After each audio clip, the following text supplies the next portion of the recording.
వీక్షకులందరికీ నమస్కారం. ముఖ్యంగా రైతు సోదరులకి భారత వాతావరణ శాఖ కీలక అప్డేట్ రిలీజ్ చేసింది. బంగాళాఖాతంలో ఏర్పడిన దిత్వా తుఫాను బలహీనపడింది. ఆదివారం సాయంత్రానికే ఇది తీవ్ర వాయుగుండంగా బలహీనపడింది.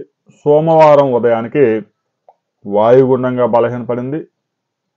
సముద్రం చెన్నై సముద్ర తీరంలో పుదుచ్చేరి పరిసర ప్రాంతాల్లో ఉత్తర దిశగా సమాంతరంగా కదులుతూ ఉంది. భారత వాతావరణ శాఖ తాజాగా విడుదల చేసిన రిపోర్ట్ ప్రకారం తుఫాను ఎక్కడ తీరాన్ని దాటబోతా ఉంది, తీరాన్ని తాకకుండానే ఇది సముద్రంలోనే సమసిపోతుందా అనే వివరాలు మనం ఈ వీడియోలో తెలుసుకున్నాం. దిత్వా తుఫాను తీరం వెంట ఉత్తర దిశగా కదులుతూ తీర ప్రాంత ప్రజల్ని వణికిస్తున్న విషయం అందరికీ తెలిసిందే. ఇది ఆదివారం సాయంత్రానికి తీవ్ర వాయుగుండంగా బలహీనపడింది. సోమవారం ఉదయానికి మరింత బలహీనపడింది. తాజాగా అందిన రిపోర్ట్ ప్రకారం దిత్వా తుఫాను వాయుగుండంగా మారి మరింత బలహీనపడింది. అయితే దీని ప్రభావంతో ఒకవైపు తమిళనాడులో, మరొక వైపు ఉమ్మడి చిత్తూరు, ఉమ్మడి నెల్లూరు, ప్రకాశం జిల్లాల్లో అతి భారీ వర్షాలు, గుంటూరు జిల్లా, కృష్ణా జిల్లా, ఉభయ గోదావరి జిల్లాల్లో చాలా ప్రాంతాల్లో మోస్తరు వర్షాలు, జల్లులు, 1-2 చోట్ల భారీ వర్షాలు నమోదయ్యే అవకాశం ఉంది. ఇక తుఫాను ప్రభావం ఆదివారం నుంచి రాష్ట్రం మీద తీవ్రంగా ఉంది. తిరుమల, తిరుపతిలో ఎడతెరిపి లేని వర్షాలు నమోదవుతూ ఉన్నాయి. నెల్లూరు, ప్రకాశం, తిరుపతి జిల్లాల్లో ఇప్పటికే భారీ వర్షాలు కురిశాయి. ఆదివారం రాత్రి 8:30 వరకు నెల్లూరు జిల్లాలో 88, కావల్లో 56, తిరుపతి జిల్లా చిట్టమూరులో 33 మిల్లీమీటర్ల వర్షపాతాలు నమోదయ్యాయి. ఈరోజు ఉదయానికి తిరుమల, తిరుపతిలో 5 సెంటీమీటర్ల వర్షపాతం, కావల్లో 14 సెంటీమీటర్లు గడిచిన 24 గంటల్లో, జలదంకిలో గడిచిన 24 గంటల్లో 8 సెంటీమీటర్ల వర్షపాతాలు నమోదయ్యాయి. తీవ్ర వాయుగుండం ప్రభావంతో కోస్తాంధ్ర, రాయలసీమ జిల్లాల్లో అక్కడక్కడ భారీ వర్షాలు, చాలా ప్రాంతాల్లో మోస్తరు వర్షాలు నమోదయ్యే అవకాశం ఉంది. తీరం వెంబడి గంటకు 45 నుంచి 65 కిలోమీటర్ల వేగంతో గాలులు వీస్తూ ఉన్నాయి. అలలు ఎగసి పడుతూ ఉన్నాయి. ఇక నెల్లూరు, తిరుపతి జిల్లాల్లో అక్కడక్కడ భారీ నుంచి అతి భారీ వర్షాలు నమోదయ్యే అవకాశం ఉంది. ఇప్పటికే నెల్లూరు, చిత్తూరు జిల్లాల్లో భారీ వర్షాలు కురిశాయి. మరో 2 రోజుల పాటు ఈ తుఫాను ప్రభావం ఉండబోతా ఉంది. ఇక కోనసీమ, పశ్చిమ గోదావరి, కృష్ణా, గుంటూరు, బాపట్ల, పల్నాడు, ప్రకాశం, కడప, అన్నమయ్య, చిత్తూరు జిల్లాల్లో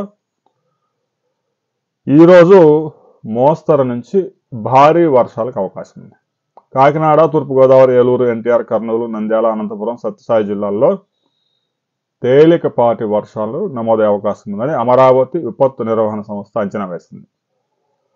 ఇక తుఫాను నేపథ్యంలో రాష్ట్ర ప్రభుత్వం కూడా అనేక ముందస్తు చర్యలు తీసుకుంది. హోమ్ మినిస్ట్రీ, విపత్తు నిర్వహణ మంత్రి అనిత కలెక్టర్లు, ఎస్పీలు, కీలక అధికారులతో సమావేశం నిర్వహించారు. అన్ని జిల్లాల్లో తుఫాను ప్రభావం ఉన్న అన్ని జిల్లాల్లో కంట్రోల్ రూమ్స్ ఏర్పాటు చేశారు. ఇక ఉమ్మడి నెల్లూరు, ఉమ్మడి చిత్తూరు జిల్లాల్లో ఈరోజు స్కూల్స్కి, అంగన్వాడీలు కూడా సెలవులు ప్రకటించారు. తుఫాను దృష్ట్యా కోస్తా, రాయలసీమ జిల్లాల్లో విద్యుత్ శాఖ అధికారులను కూడా ప్రభుత్వం అలర్ట్ చేసింది. మంత్రి రవికుమార్ వారితో సమీక్ష నిర్వహించారు. విద్యుత్ అంతరాయం లేకుండా చూడాలని ఆదేశాలు జారీ చేశారు. ఇక తుఫానుతో ముఖ్యంగా రైతు సోదరులు వణికిపోతూ ఉన్నారు. ప్యాడీ హార్వెస్ట్ పెద్ద ఎత్తున జరుగుతూ ఉంది. తుఫాను విరుచుకుపడి విపరీతమైన వర్షాలు పడతాయనే భయం కాకపోయినా కనీసం 2-3 మిల్లీమీటర్ల వర్షం పడ్డా కూడా హార్వెస్ట్ చేసిన ధాన్యం తడిసిపోయే అవకాశం ఉంది. హార్వెస్టింగ్కి వచ్చిన వరి పంట గాలులకి నేల కొరిగే ప్రమాదం ఉంది. వరి పంట ఒక్కసారి నేల మీద పడిపోయిందంటే రైతుకి ఎకరాకి 30,000 నష్టం.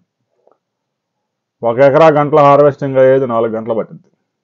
1 ఎకరాకు 3,000 ఖర్చు అయ్యేది 12,000 పెరిగిపోయింది.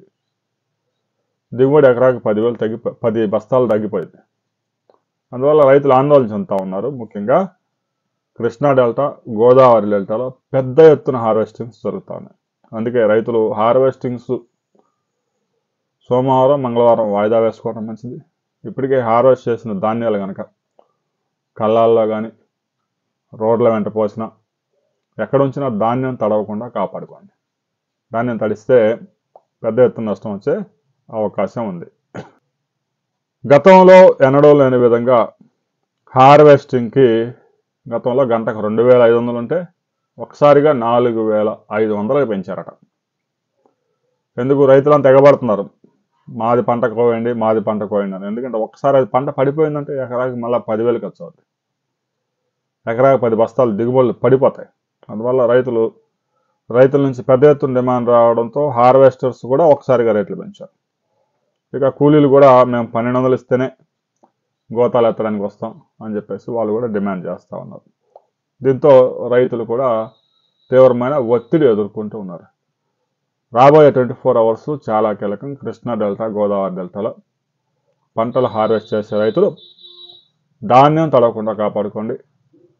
హార్వెస్టింగ్ అవకాశం ఉంటే చేసుకోవచ్చు, కానీ వర్షాలు మొదలైపోయాయి. ఇప్పటికే తుఫాను సముద్రంలో సమాంతరంగా ప్రయాణం చేయడమే దీనికి ఒక కారణం. తీరం దాటితే ఇప్పటికల్లా దాని ప్రభావం పూర్తిగా పోయేది, కానీ ఇంతవరకు తీరం దాటలేదు. రాబోయే కొద్ది గంటల్లో ఈ తీరం దాటుతుందా లేదా అనే వివరాలు కనుక్కున్నాం. ప్రస్తుతానికి చెన్నైకి 120 కిలోమీటర్లు, పుదుచ్చేరికి 110 కిలోమీటర్లు ఆగ్నేయ బంగాళాఖాతంలో ఉంది. ఉత్తర వాయువు దిశగా ఇది ప్రయాణం చేస్తూ ఉంది. దీని ప్రభావంతో ఉత్తర కోస్తాలో మోస్తరు వర్షాలు, దక్షిణ కోస్తాలో అతి భారీ వర్షాలు నమోదయ్యే అవకాశం ఉంది. రాయలసీమ జిల్లాల్లో కూడా చాలా ప్రాంతాల్లో మోస్తరు వర్షాలు, కొన్ని ప్రాంతాల్లో భారీ వర్షాలు నమోదయ్యే అవకాశం ఉంది. ఇక దీని ప్రభావం తెలంగాణలో కూడా చూపుతూ ఉంది. తెలంగాణలో కూడా ఈరోజు తేలికపాటి నుంచి మోస్తరు వర్షాలు నమోదయ్యే అవకాశం ఉందని హైదరాబాద్ వాతావరణ కేంద్రం తెలిపింది. సూర్యాపేట, ఖమ్మం, భద్రాద్రి కొత్తగూడెం జిల్లాల్లో సోమవారం వర్షాలు నమోదయ్యే అవకాశం ఉంది. హైదరాబాద్ వాతావరణ కేంద్రం తాజాగా విడుదల చేసిన బులెటిన్ కనుక మనం పరిశీలించినట్లయితే నైరుతి బంగాళాఖాతంలో కేంద్రీకృతమైన దిత్వా తుఫాను బలహీనపడింది. ఇది ఇప్పటికే వాయుగుండంగా మారింది. పుదుచ్చేరి, తమిళనాడు తీరాలకి ఒక 70 కిలోమీటర్ల దూరంలో కేంద్రీకృతమైంది. తాజాగా లేటెస్ట్ రిపోర్ట్ ప్రకారం మరింత బలహీనపడుతుంది. దీని ప్రభావంతో తెలంగాణలో చాలా ప్రాంతాల్లో మోస్తరు వర్షాలు, 1-2 ప్రాంతాల్లో మాత్రమే భారీ వర్షాలు నమోదయ్యే అవకాశం ఉంది. ములుగు, నల్గొండ, మహబూబాద్, సూర్యాపేట, ఖమ్మం, కొత్తగూడెం జిల్లాల్లో మోస్తరు నుంచి 1-2 ప్రాంతాల్లో భారీ వర్షాలు కురిసే అవకాశం ఉంది. గడిచిన 24 గంటల్లో మీ ప్రాంతంలో వర్షపాతం నమోదైందా లేదా అనే విషయాన్ని రైతు సోదరులు కామెంట్ చేయండి. రాబోయే 24 అవర్స్లో ఏ ప్రాంతంలో ఎంత వర్షపాతం నమోదైంది, పంట నష్టం వివరాలతో మరో వీడియోలో మనం కలుసుకుందాం.